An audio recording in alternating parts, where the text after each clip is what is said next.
Dear students, पिछले lecture में मैंने कंक्लूड किया था कि बिजनेस या प्रोफेशन से आय की गणना आप किस तरह से करते हैं। मेनली उसमें यही था कि जो एक्सपेंडिचर होते हैं उनको आप किस तरह से इनकम टैक्स के अकॉर्डिंग अलाउ करते हैं और डिसअलाउ करते हैं। साथ ही कुछ खर्चों के संबंध में स्पेशल प्रोविजंस थे, वो 2-3 पिछले लेक्चर में मैंने आपको डिटेल से बताया। साथ ही डिसअलाउ और अलाउ वर्ड जब आप काम में लेते हैं तो अलाउ का मतलब होता है इनकम टैक्स एक्ट के अकॉर्डिंग वो खर्चा लाभ हानि खाते के डेबिट साइड में आना चाहिए।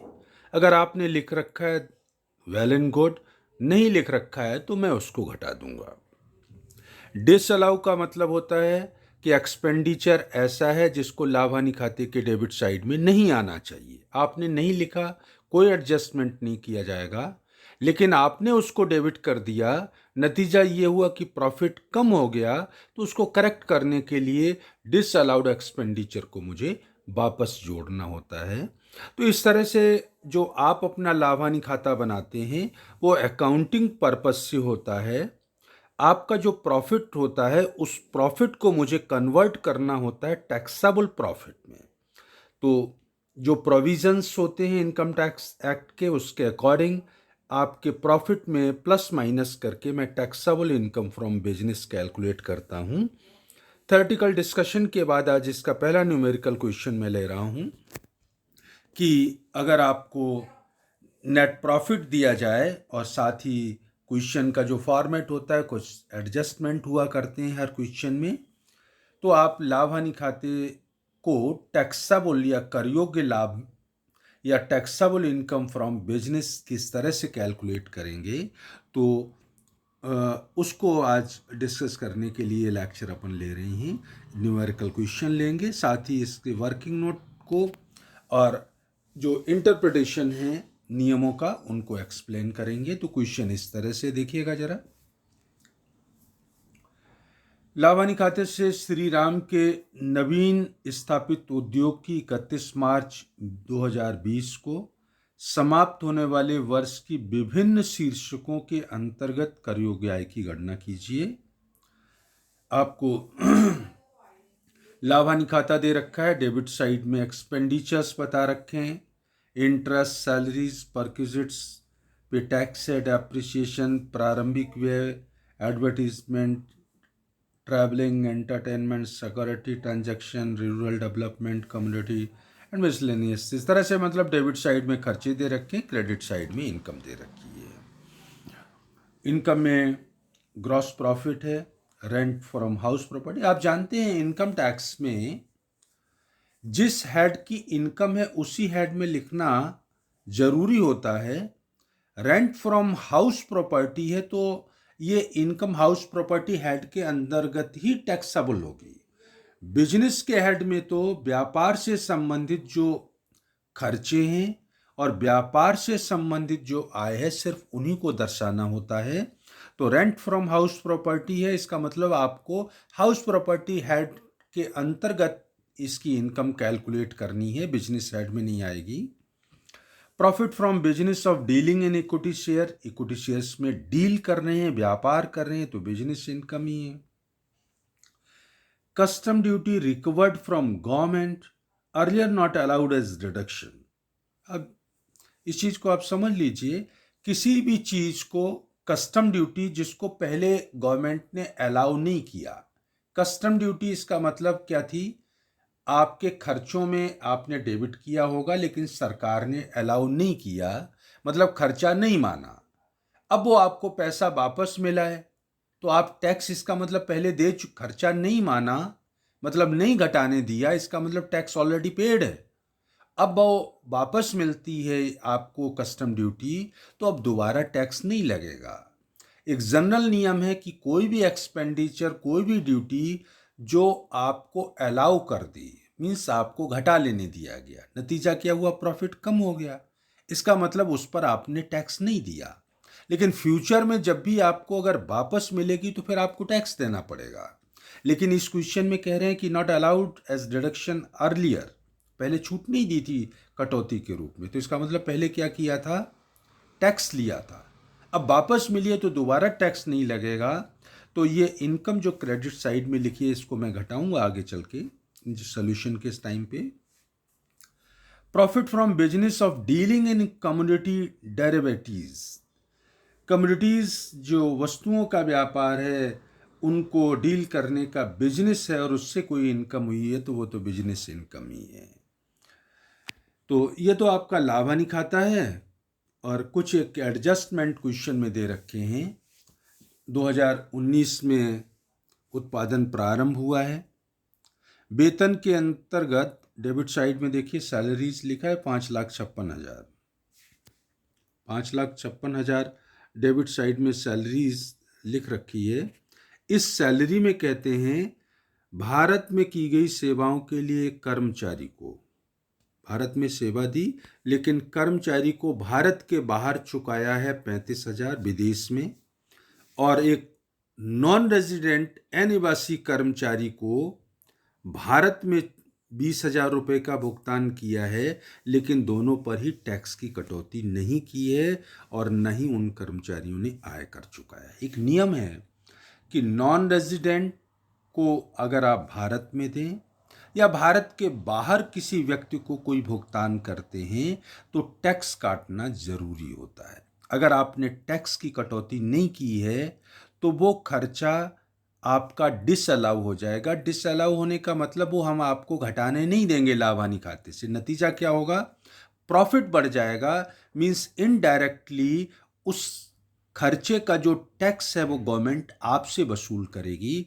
तो ये जो इस क्वेश्चन में 35 और 20 55,000 रुपये आपने ऐसा चुका दिया है जिस पे टैक्स नहीं काटा है, तो ये नहीं घटना चाहिए था। तो आपने चूंकि सैलरी में 5,56 में इसको जोड़ के घटा दिया है, तो मैं इस 55,000 को डिसअलाउड है नहीं घटाने दूंगा, वापस जोड़ूंगा। इसी तरह से यात्रा व्यय में बिक्री बढ़ाने के लिए भारत के बाहर यात्रा व्यय के 60,000 सम्मिलित हैं। सरकार ने से 40,000 स्वीकृत हुआ था, कोई फर्क नहीं पड़ता है। इनकम टैक्स एक्ट के अकॉर्डिंग सरकार क्या स्वीकृत करती है वो मैटर नहीं करता है। इनकम टैक्स एक्ट के अकॉर्डिंग भारत या भारत के बाहर अगर बिक्री बढ़ाने के लिए कोई भी एक्सपेंडिचर आप करते हैं वो अलाउड होता है। तो कोई एडजस्टमेंट की इस पॉइंट के लिए ज़रूरत नहीं होगी। 31 मार्च को संपत्तियों का बैलेंस दे रखा है 57 लाख, जिसमें 14 लाख की मशीनें हैं।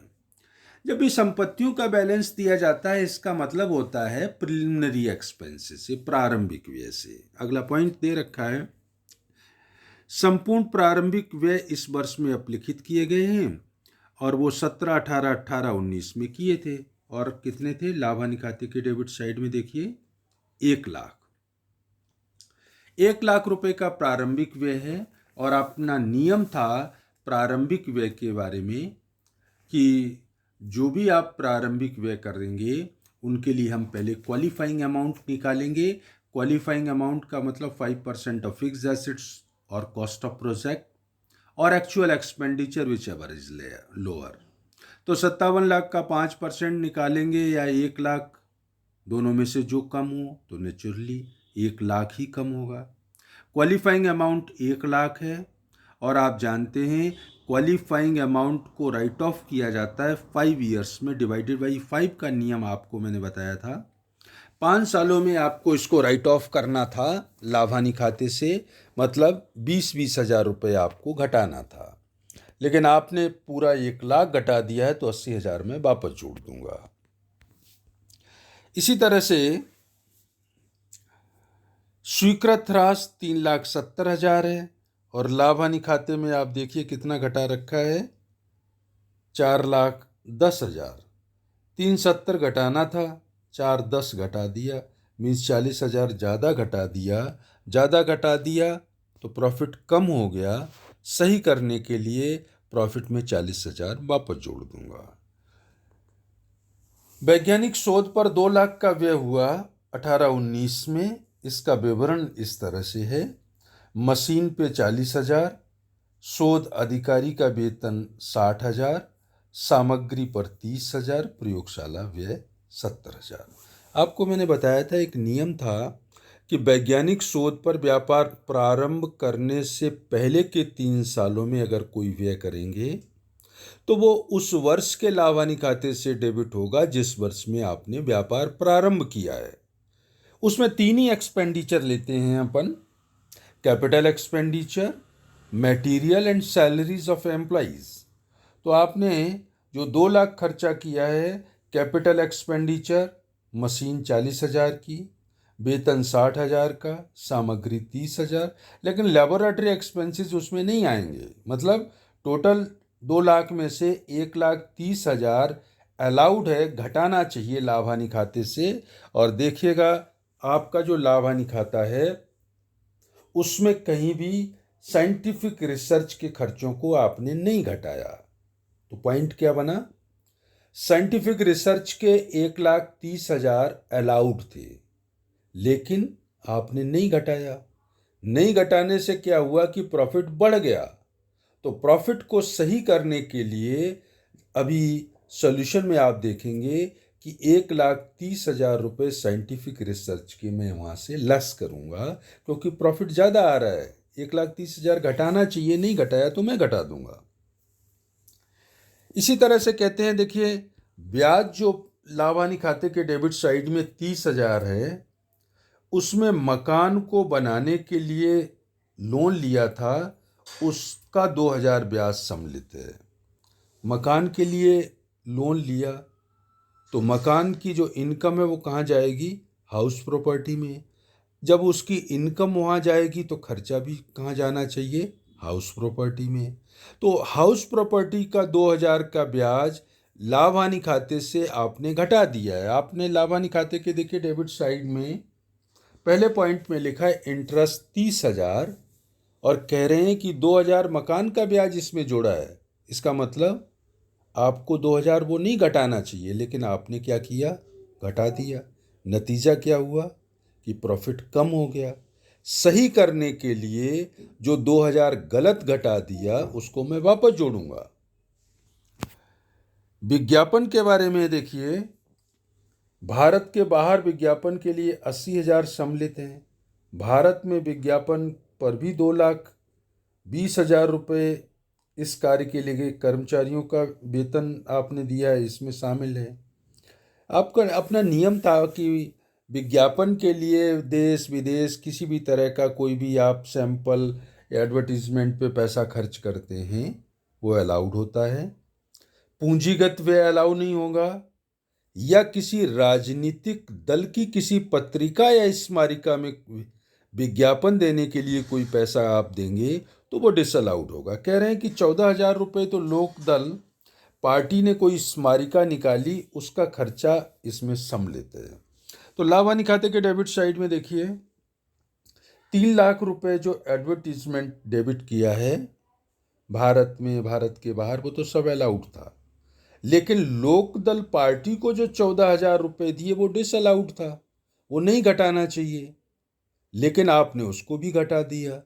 नतीजा ये हुआ कि प्रॉफिट कम हो गया। प्रॉफिट को करेक्ट करने के लिए इस 14,000 को लाभ में आपकी मैं वापस जोड़ दूंगा ताकि सही लाभ आपका पता चल सके।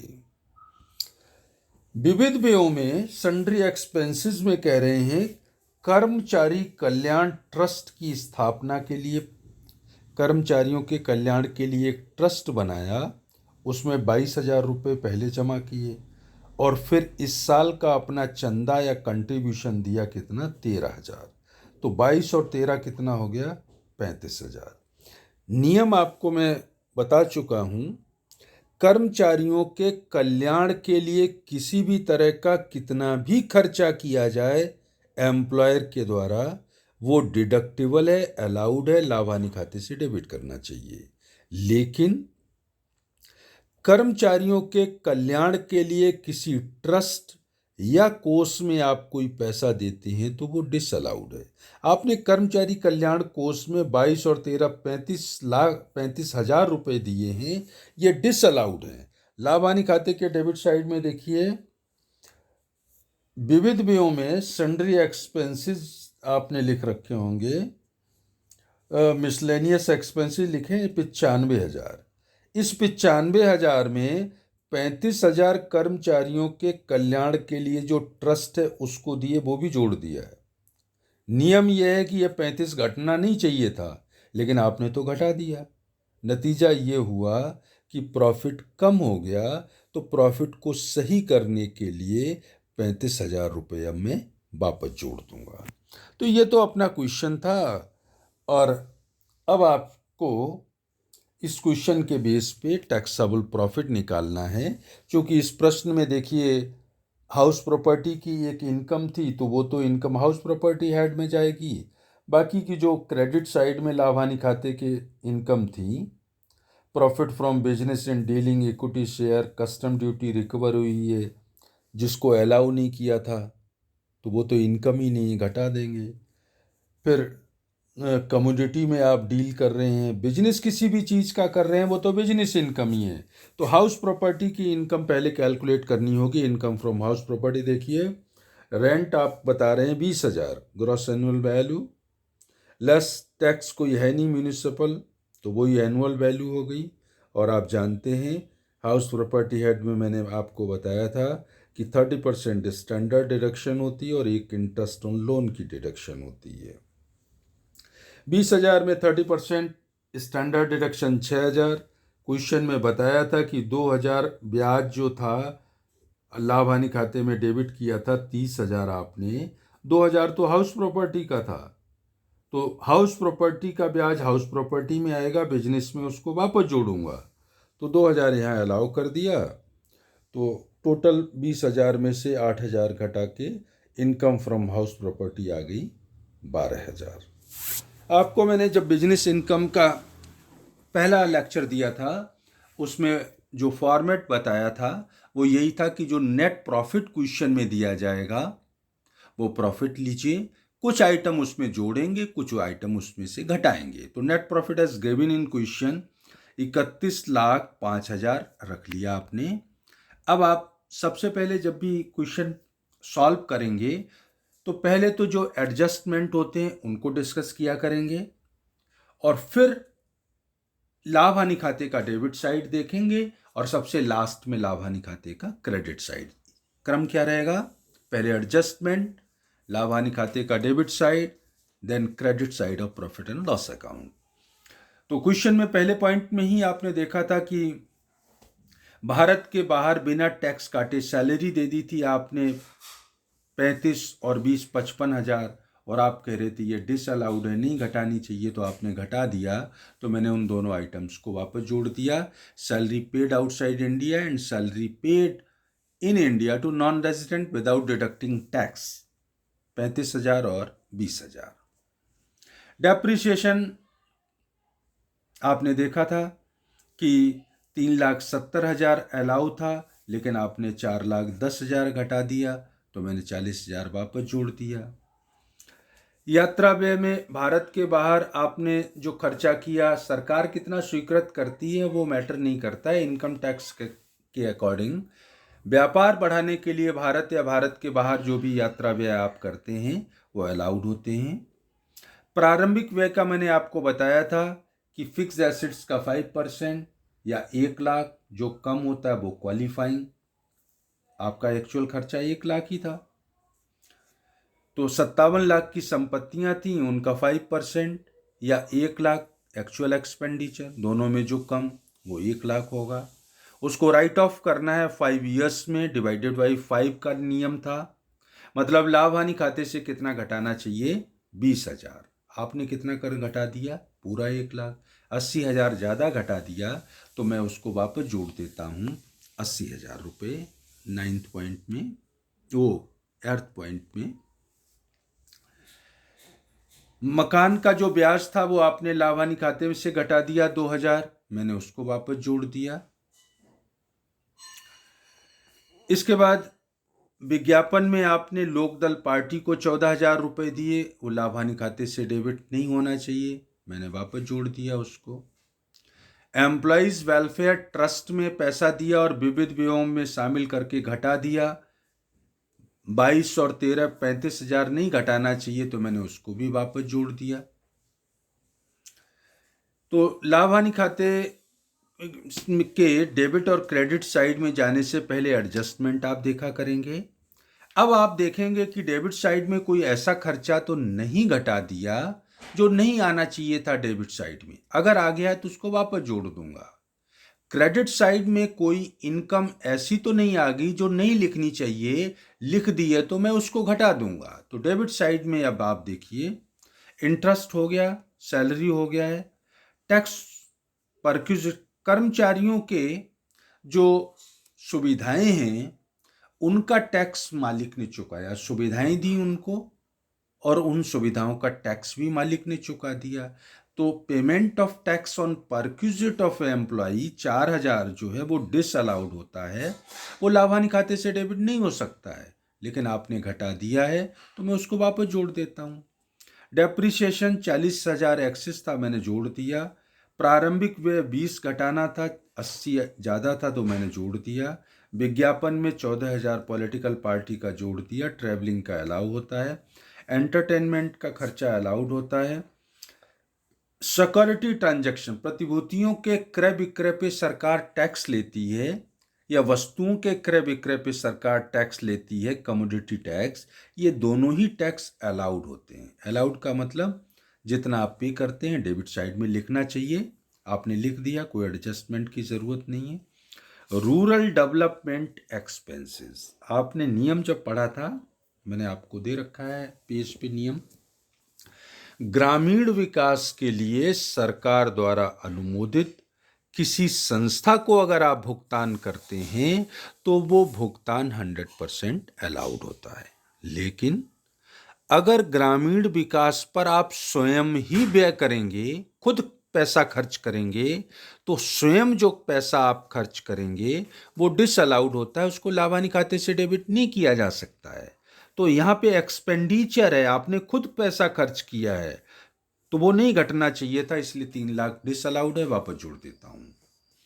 कमोडिटी के ट्रांजैक्शन टैक्स अलाउड होता है। मिसलेनियस एक्सपेंडिचर में अलाउड होते हैं, जो कर्मचारियों के ट्रस्ट का खर्चा था वो मैंने वापस जोड़ दिया। तो लाभानी खाते के डेबिट साइड को आपने देख लिया। अब आप क्रेडिट साइड में आइए। क्रेडिट साइड में हाउस प्रॉपर्टी की एक इनकम थी 20,000, आपने लाभानी खाते में लिख दी, तो वो बिजनेस इनकम नहीं है, हाउस प्रॉपर्टी की है, तो वो 20,000 मैंने घटा दिया। बाकी सारी इनकम बिजनेस से संबंधित ही हैं। सिर्फ एक इनकम और घटाऊंगा, कस्टम ड्यूटी रिकवर हुई है, वापस मिली है। वापस सामान्य परिस्थितियों में वापस मिलती तो उस पर मैं टैक्स लेता, क्योंकि कस्टम ड्यूटी अलाउड होती है, मतलब एक बार आपको घटा लेने दी गई। जब आपने घटा दिया तो आपका प्रॉफिट कम हो गया, इसका मतलब आपने उस ड्यूटी पे टैक्स नहीं दिया है। लेकिन ब्रैकेट में कहते हैं नॉट अलाउड अर्लियर, पहले आपको छूट नहीं दी थी, इसका मतलब पहले टैक्स लिया जा चुका है। तो अब कस्टम ड्यूटी वापस मिलती है तो दोबारा इनकम में नहीं जोड़नी चाहिए, आपने जोड़ दी है तो मैं उसको लेस कर रहा हूं। सबसे लास्ट पॉइंट में custom duty recovered not income as allowed as deduction earlier, पहले छूट नहीं दी थी इसलिए इनकम नहीं है, घटा दीजिए। एक पॉइंट आया था साइंटिफिक रिसर्च का, व्यापार प्रारंभ करने से पहले के 3 सालों में वैज्ञानिक शोध के लिए कोई पूंजीगत खर्चा, सामग्री या वेतन पे खर्चा करते हैं, वो उस वर्ष के लाभानी खाते से घटाया जाता है जिस वर्ष में व्यापार प्रारंभ किया है। तो इस क्वेश्चन में 1,30,000 का खर्चा क्वेश्चन दे रखा है, दो में से प्रयोगशाला का 70,000 अलाउड नहीं होगा। 1,30,000 का ऐसा खर्चा था जो लाभानी खाते के डेबिट साइड में आना चाहिए था, आपने नहीं लिखा। नतीजा क्या हुआ कि प्रॉफिट बढ़ गया। तो अब प्रॉफिट को करेक्ट करने के लिए 1,30,000 रुपये जो आपने नहीं घटाया, means salary of research officer, material and machinery for scientific research, 1,30,000 में घटाऊंगा। इन सबको एडजस्ट करने के बाद अब बैलेंसिंग फिगर में जो अमाउंट आएगी वो कहलाएगी टैक्सेबल बिजनेस इनकम या टैक्सेबल इनकम फ्रॉम बिजनेस, और वो आ गई 34,35,000। आपने बताया था 31,05,000, लेकिन इनकम टैक्स एक्ट के अकॉर्डिंग आप पर जो टैक्स चार्ज किया जाएगा वो 34,35,000 रुपये पे चार्ज किया जाएगा। तो इस तरह से जब भी आपको बिजनेस इनकम निकालनी हो तो पहले एडजस्टमेंट कीजिएगा एडिशनल इन्फॉर्मेशन में जो होते हैं, फिर लाभ हानि खाते का डेबिट साइड, और फिर इसके बाद क्रेडिट साइड में आप एडजस्टमेंट करेंगे। साथ ही जो नियम हैं उनको जिस तरह से आप देख रहे हैं वर्किंग नोट के रूप में आप बताया करेंगे कि क्या नियम है और इस नियम के तहत मैंने ये एडजस्टमेंट की है, मीन्स खर्चे को अलाउ किया है, डिसअलाउ किया है, इनकम को जोड़ा है या घटाया है। तो जो भी पॉइंट होते हैं उनको आपको एडजस्टमेंट जो करेंगे वर्किंग नोट में उसका एक्सप्लेनेशन भी आपको देना जरूरी होता है। तो आज के लिए इतना ही। नेक्स्ट लेक्चर में फिर एक क्वेश्चन लेकर के मैं आप लोगों से बात करूंगा कि बिजनेस इनकम आप किस तरह से कैलकुलेट करेंगे। इससे संबंधित जो एग्जाम्पल्स आपकी बुक में दे रखे हैं उनको आप लोग पढ़िएगा और उनके जो एडजस्टमेंट हैं, नियम हैं, उनको रिवाइज कीजिएगा। तो आज के लिए इतना ही। Thank you.